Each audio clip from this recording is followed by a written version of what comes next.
You have sworn to yourself that you would quit perhaps 5 times, or maybe even 20, yet the outcome never changes. You manage to hold on for a few days, then a trigger occurs, and you find yourself right back at square one. The most daunting part is not the relapse itself, but the creeping thought that you are fundamentally flawed, that others succeed while you fail, that you lack strength, and that this cycle is eternal. Let me share a crucial truth with you right now.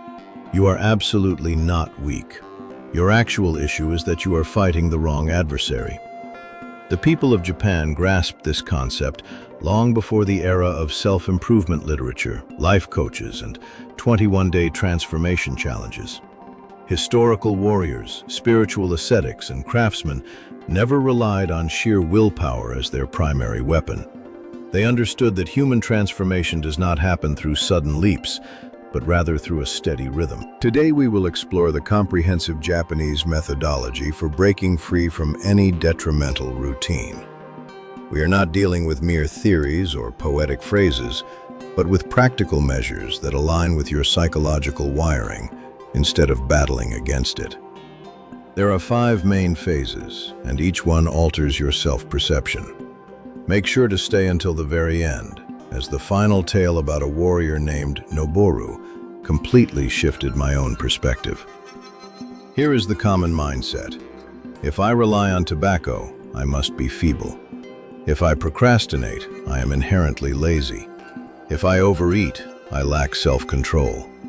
If I stare at my screen for hours, I am foolish. We constantly attach these labels to ourselves, and this exact habit renders us powerless. Japanese psychology views this dynamic from a completely different angle. Every single harmful routine actually rescued you at some point in the past. Yes, you heard that correctly. Even the exact behavior that is currently dismantling your life. You reach for that soothing vapor because, at one point, it provided a brief moment of solace during immense pressure. You consume excessive meals late at night because nourishment once offered warmth and a false sense of security. During challenging periods, you endlessly scroll through digital feeds because it once granted you a feeling of connection when you felt profoundly isolated. You see, the root issue is not the behavior itself, but rather the internal distress you once covered up with it, like a temporary bandage. As long as you combat the action without addressing its underlying cause, you are destined to spin in the exact same endless loop.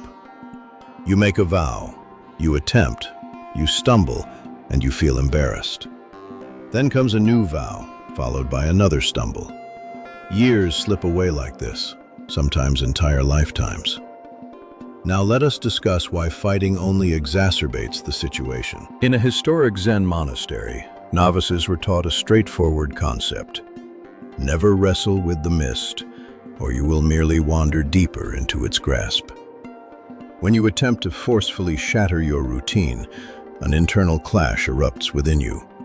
One side yearns for a fresh start, while the other desperately guards your old survival mechanism. A fierce conflict ensues. The harder you try to abandon your smoking habit, the more intensely you crave that sensation.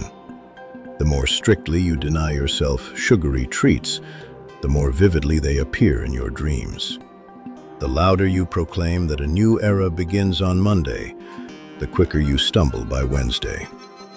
This is not a flaw in your character, it is pure biology.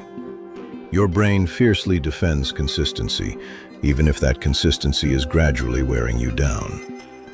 There was once a devoted pottery artisan in Kyoto. For years, he attempted to conquer his severe temper by meditating, fasting, and enforcing strict vows of silence upon himself. Yet the more fiercely he resisted, the more furious he became, until an elderly mentor offered him a single piece of advice, telling him to stop wrestling with the tide and simply learn to observe its motion. This is the exact origin of the Japanese method. Instead of suppressing, we notice, and then we gently redirect. This is a route that does not fracture your mind, but rather takes it by the hand and smoothly guides it out of the snare. Let us touch upon willpower, The vast majority of individuals try to transform their existence using this exact tool, and that is precisely why they face defeat.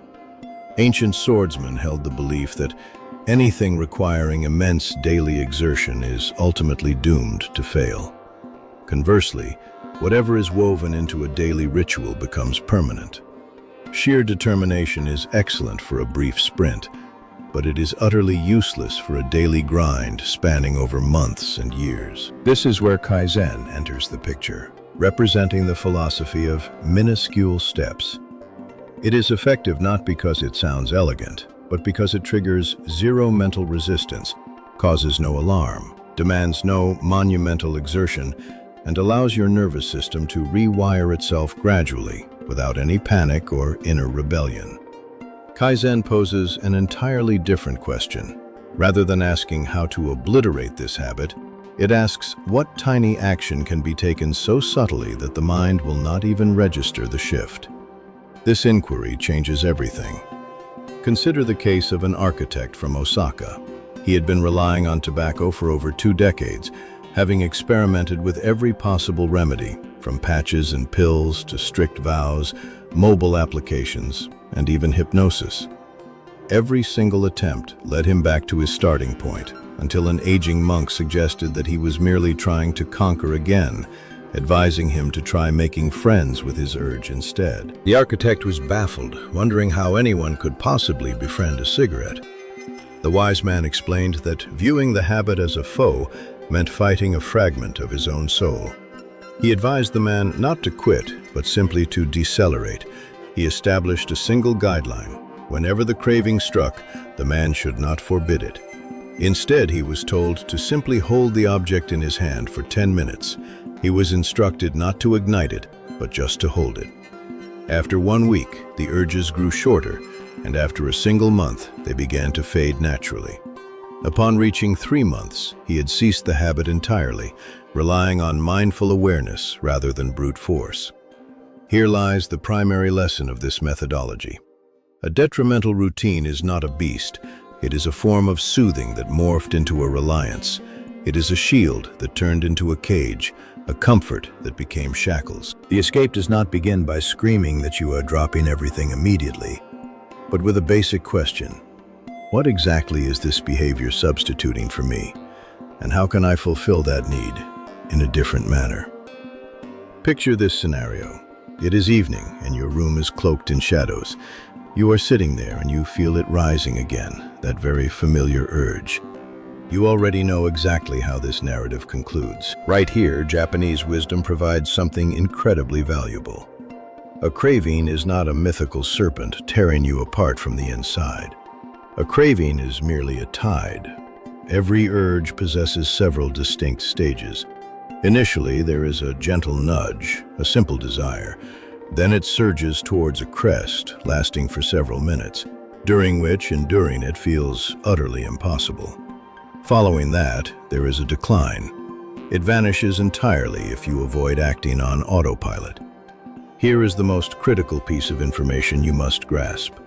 The urge does not linger for long, yet your habit trains you to take action precisely at the crest. This is exactly why it feels as though you are incapable of resisting. In reality, you absolutely can, provided you cease the struggle. In a traditional martial arts academy, a pupil was led to the edge of a roaring ocean and instructed to stand before the incoming tide, to endure it, and to remain entirely motionless. The rushing water knocked him down repeatedly. The instructor told him that he was attempting to overpower the sea when he actually needed to be more fluid. If you wrestle with an urge, it magnifies. If you run from it, it pursues you. If you try to distract yourself, it circles back. If you merely observe it, it dissipates. This is the essence of Zen. You must look at the sensation, but never let yourself become it. Now let us examine the 10-minute rule. This stands as one of the most potent Japanese techniques available. Its sheer simplicity almost makes it seem comical. When a craving emerges, do not deny yourself. Permit it, but simply delay it. Tell yourself that you will engage in the activity a bit later, but for the next 10 minutes, You will merely sit alongside this desire. Do not seek distractions. Do not chase the thought away. Just watch the craving float by like a cloud drifting across the sky. Here is a breakdown of what happens next. During the first minute, the desire remains robust. By the second minute, your physical form tenses slightly. Around the third and fourth minutes, the crest arrives. It feels as though the tide is swallowing you whole, but then its grip begins to loosen. By the seventh and eighth minutes, the relief is undeniable. Upon reaching the 10th minute, the surge has practically vanished. And here is the pivotal instant. Once the crest is passed, you are no longer making choices under duress. You are selecting your actions with clarity. A mindful choice is almost universally a wholesome one. That same architect from Osaka abandoned his 2-decade dependency using this precise method. He never once forbade himself from partaking. He merely stopped surrendering to the tide. Now, let us discuss how to label the urge. Cravings almost always hide in a haze of vague justifications. You tell yourself you just want it, that it will help you unwind a little, and that just one time will not cause any harm.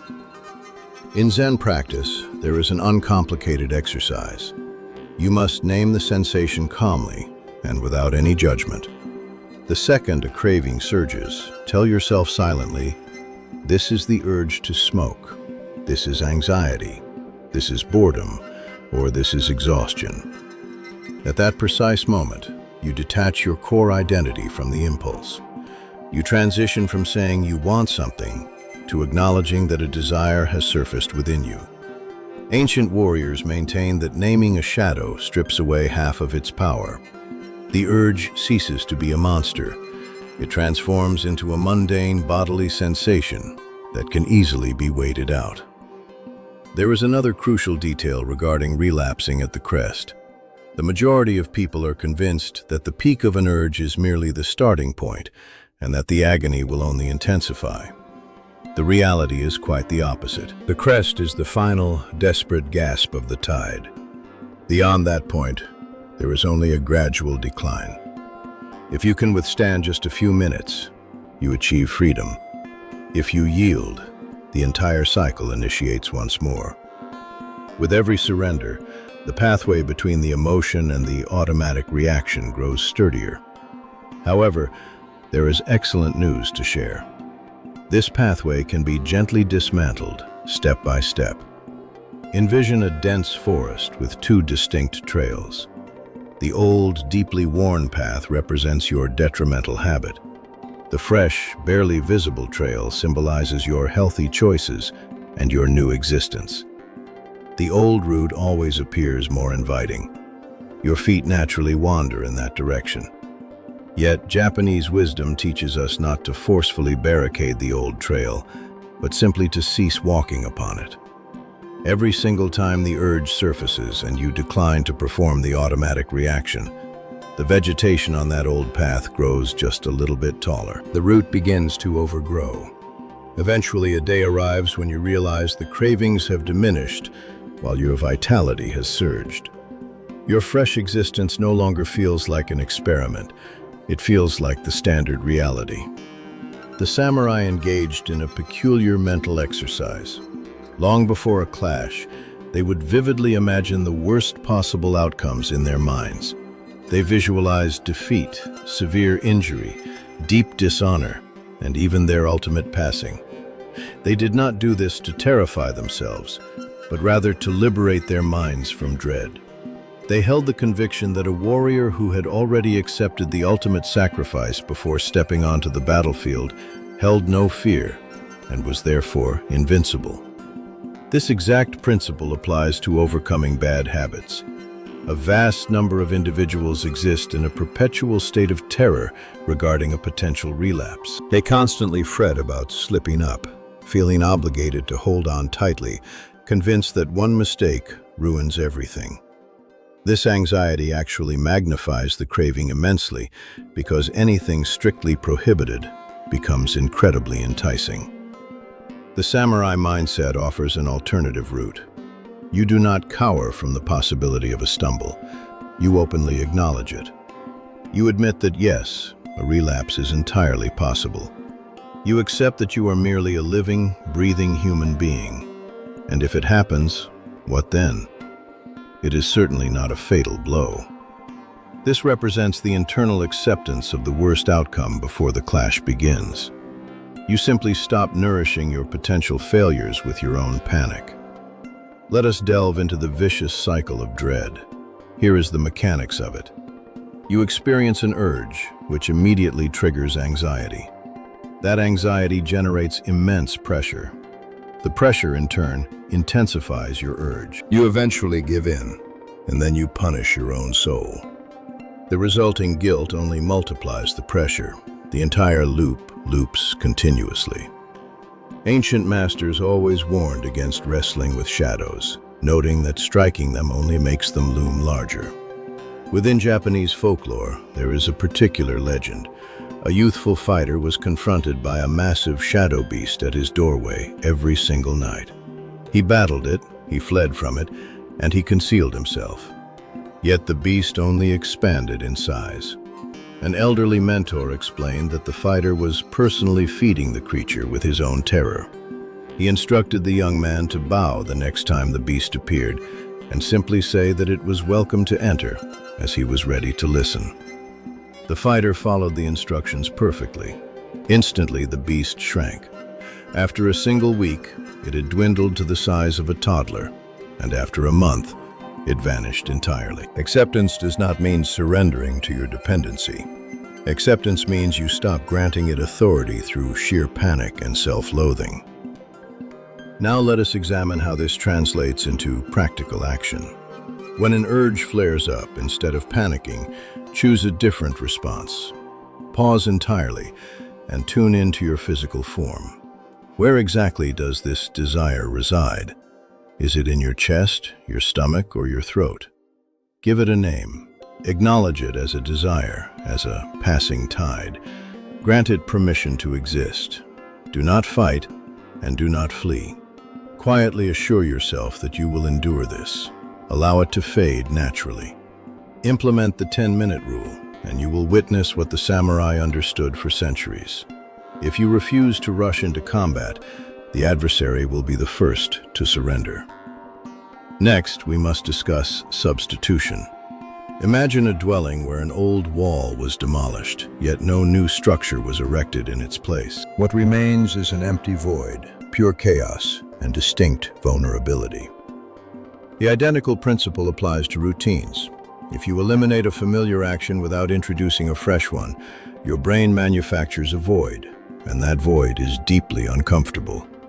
It will naturally gravitate back toward the familiar, even if that familiar thing is deeply damaging. That is precisely why the Japanese do not merely shatter habits, they actively replace them. Here is the pivotal inquiry that transforms everything.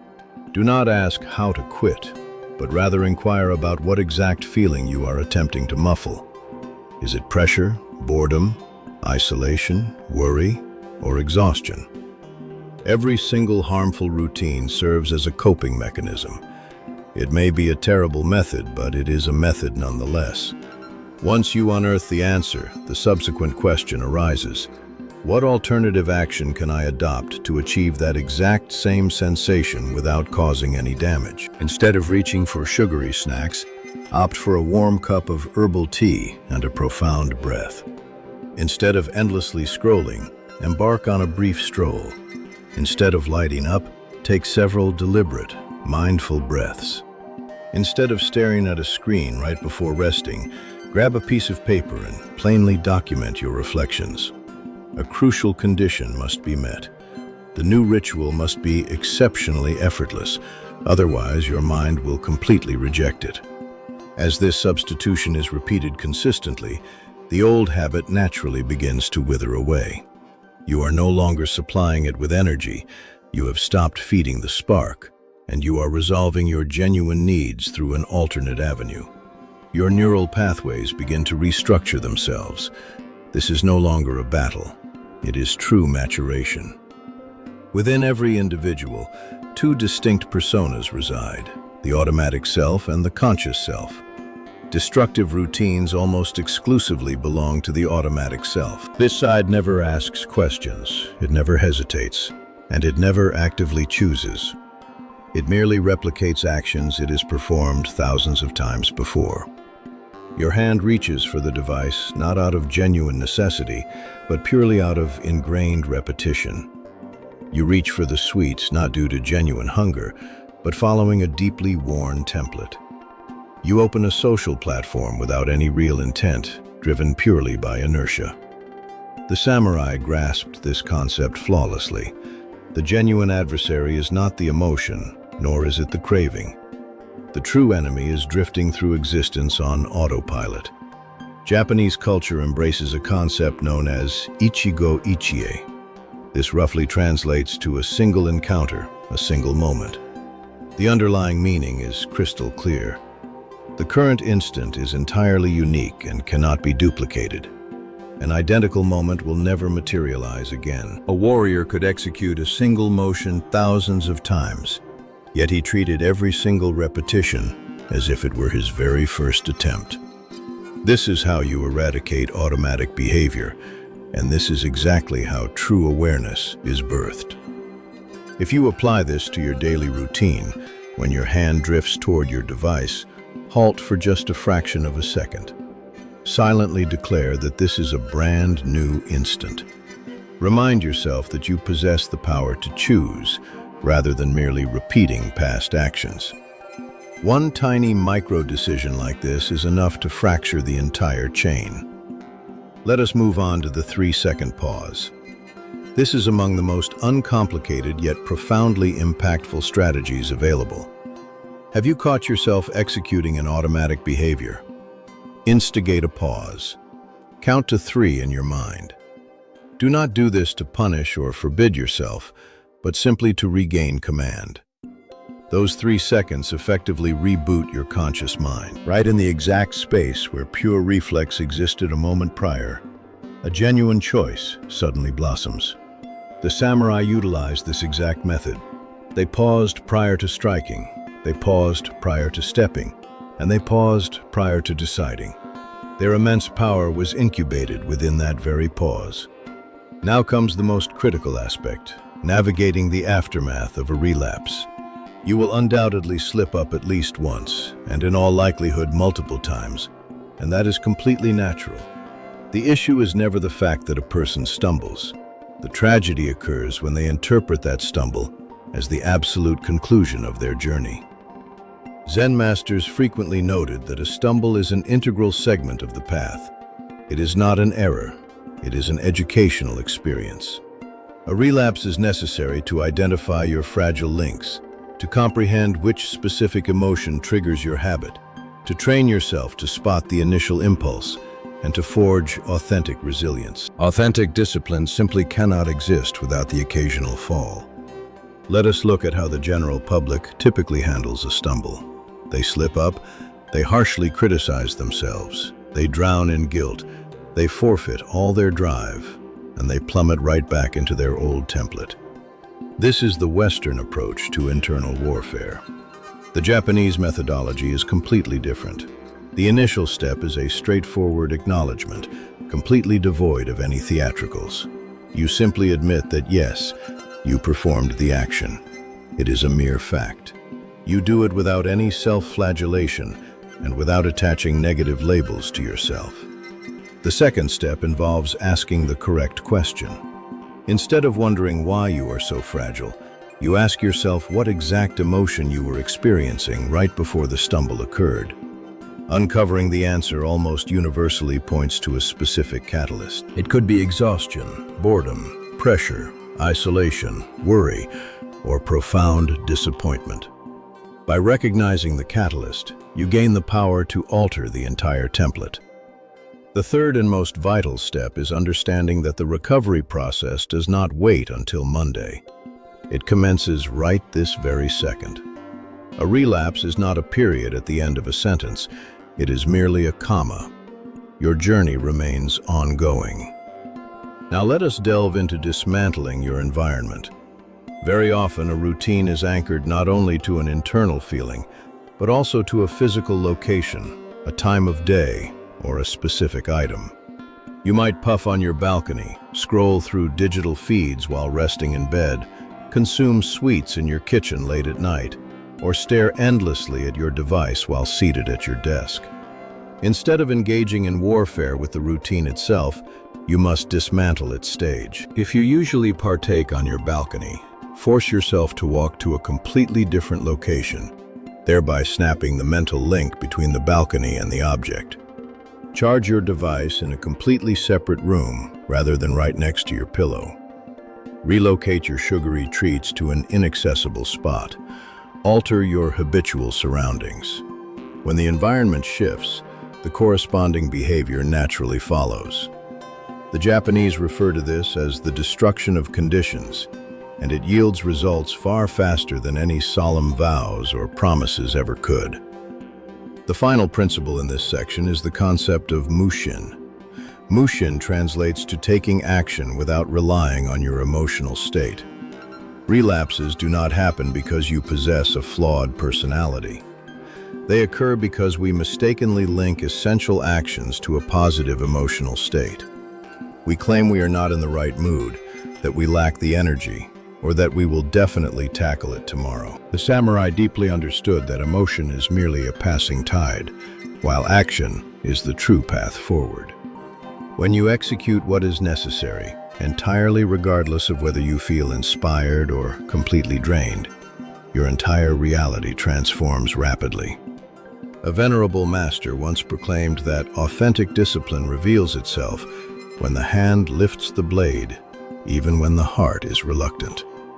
Every single time you prepare to perform a beneficial action, quietly declare to yourself that your emotions might be lagging behind, but you are marching forward anyway. This tiny internal resolution completely alters the trajectory of your existence. You shift from pure impulse to deliberate choice, transitioning from autopilot to conscious power. Ancient Japanese mentors noticed a profound truth.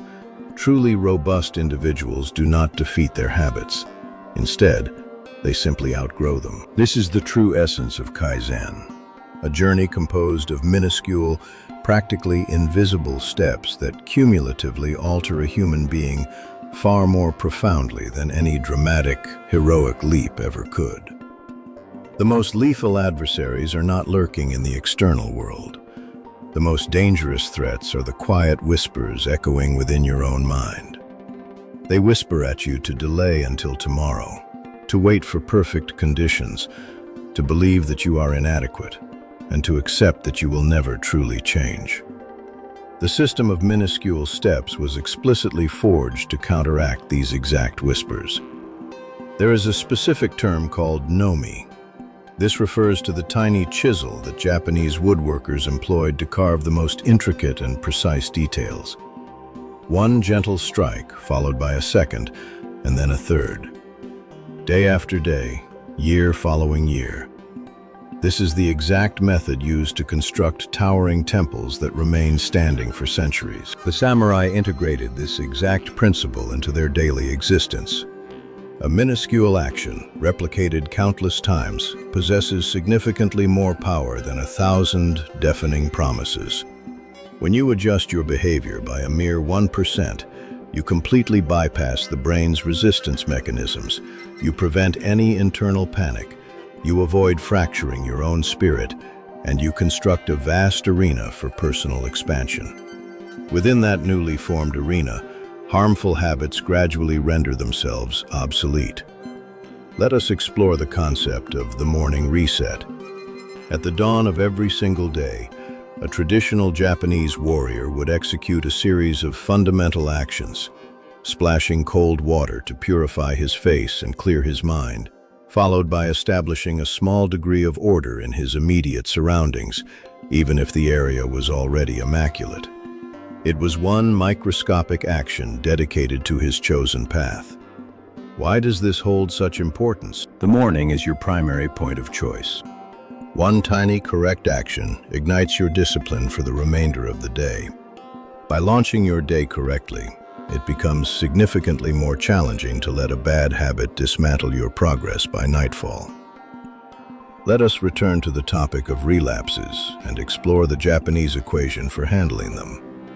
The Japanese were never fascinated by the mere avoidance of errors. Their true interest lay in leveraging those errors to their own advantage. The equation is straightforward. Openly admit the stumble without any theatrics, locate the root cause rather than seeking a scapegoat, and implement one microscopic correction. The goal is not to become a flawless version of yourself by tomorrow, but to ask what you can alter by a mere 1% right in this current moment. A massive revolution shatters the mind. A microscopic adjustment paves a fresh pathway. This is exactly how genuine mastery is assembled piece by piece. My final point regards the true nature of progress. Countless people operate under the illusion that progress means the craving has vanished for eternity.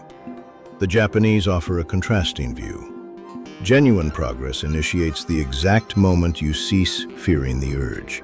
It does not matter what sensations you are experiencing. The only thing that matters is the action you take. Progress is defined by pausing instead of acting on reflex, noticing the emotion without drowning in its depths, and selecting a minuscule step instead of falling back into your old template. It means you refuse to abandon the journey after a stumble, choosing to press forward, regardless of how slow your pace might be. Slow and steady expansion manufactures colossal transformations. There is a tale that perfectly illustrates this. It is said that there once lived a young fighter named Noboru. He was physically weaker than everyone else. He suffered defeat in nearly every spar, and he made errors far more frequently than his peers. The other students openly mocked him, claiming he was destined for perpetual failure. However, Noboru possessed one distinct trait.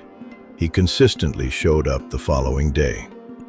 Every single day, devoid of any arrogance or loud declarations, despite not being particularly gifted, swift, or exceptionally brave, he took one tiny step forward every single day. He would practice a few swings of his blade, or sometimes he would merely step onto the training grounds when the others were too lethargic to leave their quarters. Eventually, the instructors noticed a shift. His strikes grew smoother, his stance became rock solid, and his breathing deepened. He did not achieve greatness in a sudden flash. He merely outgrew every single one of his peers at a painfully slow pace. When questioned about how he achieved such immense power, he simply replied that he did not actually feel powerful at all. He merely stopped halting his progress. Those exact words were immortalized on a scroll, serving as a reminder that the individual who refuses to surrender ultimately triumphs, even in the complete absence of natural talent. This encapsulates the warrior's formula for escaping any detrimental routine. Notice the craving, but refuse to act immediately. The tide will recede on its own. Grant yourself a 10-minute pause. This is how you shatter automatic reactions. Call the emotion by its actual name. This separates your core self from the sudden impulse. Swap out your old ritual. Never leave an empty void. This is the method for paving a new route. Take minuscule steps every single day. Expanding by 1% daily completely alters your destiny. Examine your stumbles without an ounce of shame. This transforms your errors into pure strength. Take action regardless of your current mood. This is how an authentic warrior navigates life. Eventually, a morning will arrive where you awaken and realize that you are no longer waging an endless war against your own mind. You have simply transformed into an entirely different individual. This did not happen because you achieved one sudden, heroic victory, but simply because you took one tiny, honest step forward every single day.